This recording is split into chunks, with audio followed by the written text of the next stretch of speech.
The ANC Second Deputy Secretary General, Maropene Ramokgopa, is in Khayelitsha in the Western Cape today as part of the party's election campaign.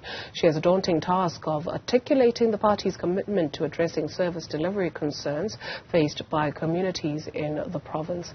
Nasiphi Same is there for us. And Nasiphi, perhaps let's start by outlining some of the challenges faced by people on the ground there. Well, Dudu, the ANC second deputy will be in Khayelitsha tomorrow and Sunday here in Khayelitsha to obviously, as you put it, articulate the manifesto of the ANC and basically what the ANC has to offer for the people or the community of the Western Cape, particularly those in places like Khayelitsha. And this is obviously ahead of those 2024 general elections. But to speak to us more in regards to the challenges that people of Khayelitsha or even informal settlements in Khayelitsha are faced with, and even under Mfuleni, I'm joined by Bongile Zanazo, community leader from COVID-19 informal settlement. And if you remember, Dudu, that COVID-19 informal settlement was established during the COVID-19 pandemic.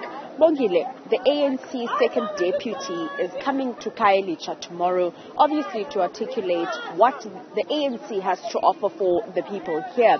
What do you make out of it? Do you think it will have an impact? No, because it's a review of the manifesto or the ANC's. It's a review of what the ANC has done before. But in the past 5 years, from 2017 up until now, we haven't seen much that my organization or the organization that I vote for has done in the past 5 years.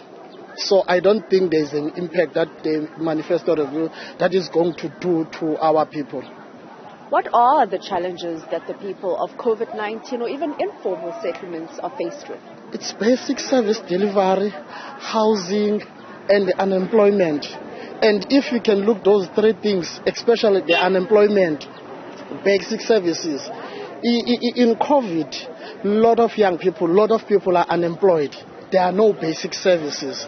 So there is nothing we can expect that is going to change in just 1 year. Because we are finishing the term now, from 2019 up until now, there is nothing that has happened to us and to our people.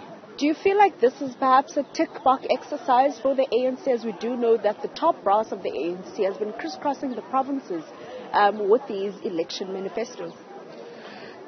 If the ANC can review a manifesto from 1994 up until now, you will see the change.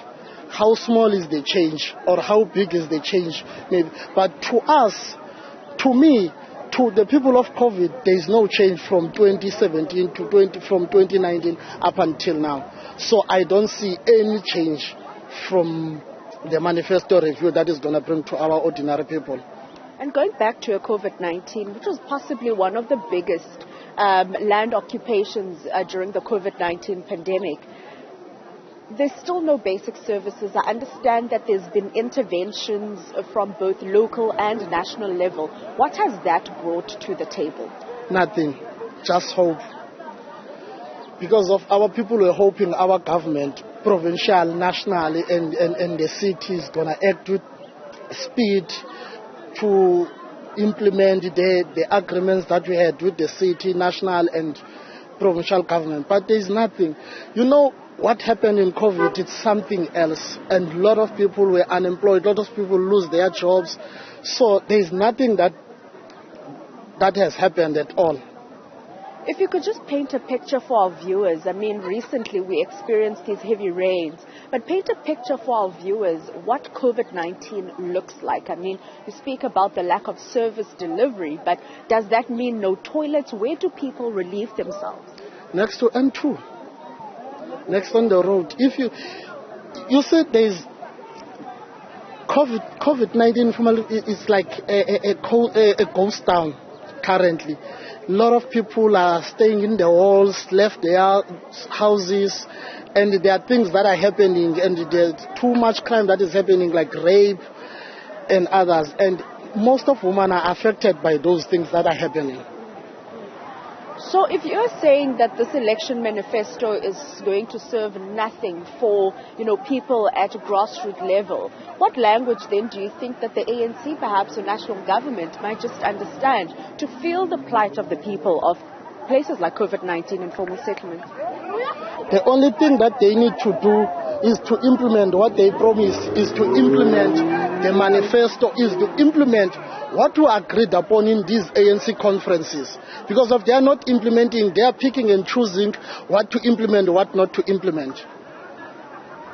So I don't think it's going to do anything or any justice to our people, especially to the poor.